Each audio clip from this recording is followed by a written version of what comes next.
On the lookout. Forest fires can spread quickly and do a lot of damage. Keeping our forests safe and fire lookouts men and women who spend their summers deep in the woods to keep a sharp eye out for smoke, ready to alert firefighters at the first sign of danger. Steve Cullen has been a fire lookout since 1990. Every summer, he spends months atop a tower in the Selway Bitterroot wilderness area. This huge forest covers parts of Montana and Idaho.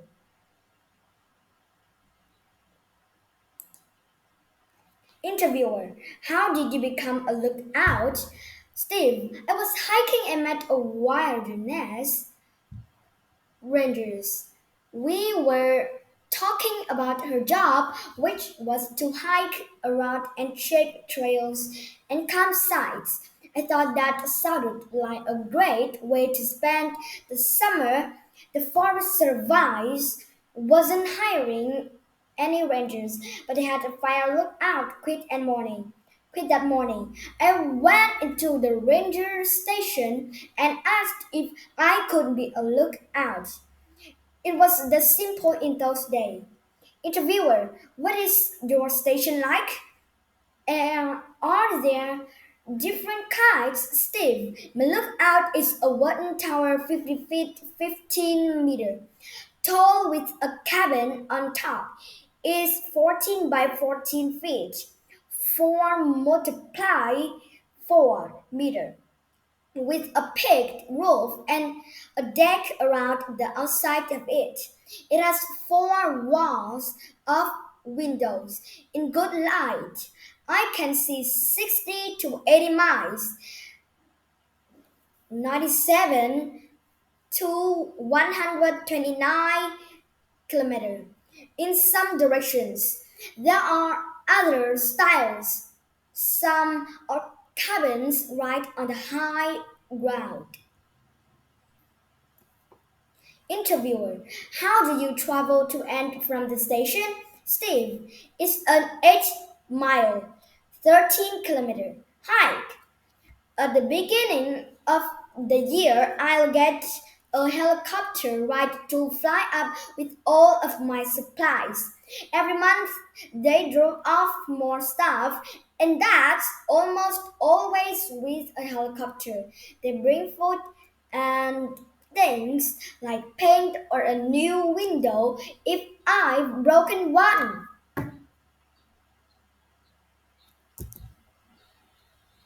I've broken one. Interviewer: what is a day at the station like? Steve: I wake up when it gets light, which is that what happens when you have 4 walls of windows. First thing in the morning is a good time to take a look around. You might spot a small fire that you can watch for later in the day. After that first look around, I hike about half a mile, 1 kilometer, to get water from a spring. Then I make breakfast. The forest ranger will check in on the radio and read the weather. Wind, wide, high temperatures, and low humidity are the things that worry firefighters the most because they can make fire worse.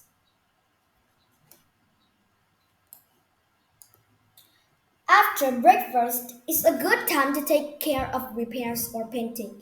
In the afternoon, there are more likely to be fires as the day warms up.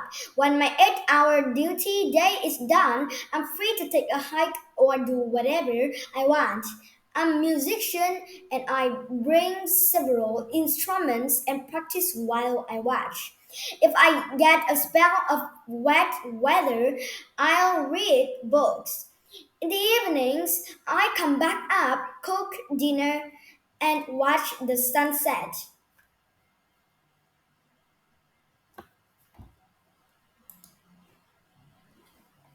Interviewer, besides the radio, did you have other ways of talking to people?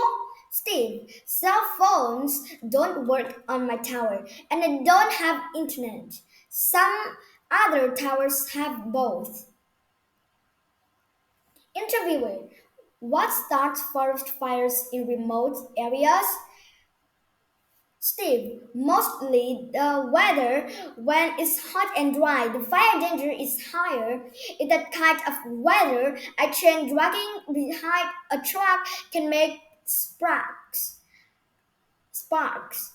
Careless compares of or loggers can also start a fire.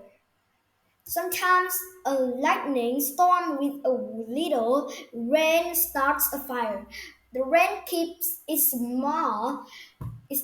it small for days or even weeks, and then it'll pop up. So if we've had any lightning, there's more need to watch carefully. Interviewer, once you spot a fire, can you do anything else to help firefighters? Steve, yes. After I call in a fire, I watch the smoke and look for changes. You can tell things from the color and the amount of smoke. White or light blue smoke is a small fire that isn't as hot.